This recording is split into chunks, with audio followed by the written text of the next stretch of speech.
We took the hill just before dusk, tired and already behind schedule. It wasn't much to look at, just a gradual rise, overlooking a wide stretch of open ground and a cluster of buildings beyond it.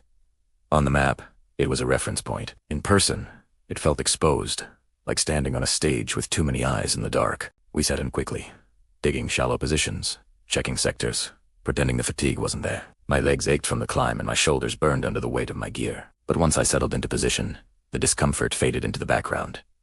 Focus replaced it. Focus always does. The first sign of trouble was movement at the edge of visibility. Shapes shifting where they shouldn't. I reported it. Adjusted my aim. Waited. The radio crackled with similar reports from other positions.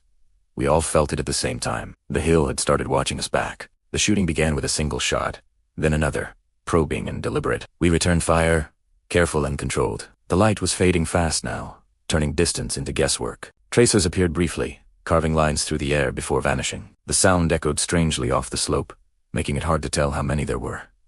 Then it escalated. Fire came in heavier, from multiple angles, forcing us to split attention. Rounds snapped overhead and kicked dirt into my face. I shifted lower, pressed into the ground, and fired toward the flashes I could see. My breathing was loud in my helmet, fast at first, then slower as I forced it under control. Panic helps no one. The radio stayed busy but functional. Clear calls. Clear responses. That mattered more than anything else. Knowing where everyone was, knowing who was still up, kept the chaos from swallowing us whole. At one point, a round struck close enough to knock my rifle sideways. I adjusted, checked it, and kept going without thinking about how close that had been. Time stretched again, elastic and unreliable. The fight felt endless, but later I would learn it lasted less than 15 minutes. Eventually, the volume of incoming fire dropped.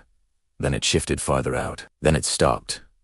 Altogether, we didn't move right away. We stayed on the hill, weapons trained outward, waiting for the follow-up that sometimes comes when you think it's over. It didn't come.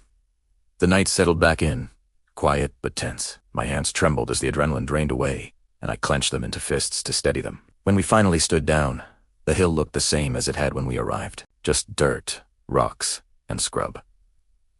But I knew better. It had tested us. It had demanded attention, discipline, and trust in the people beside me. We moved off before dawn, leaving the hill behind. But long after, when things were quiet again, I would think about that slope in the dark, and how it felt to hold ground when everything in you wants to disappear into it.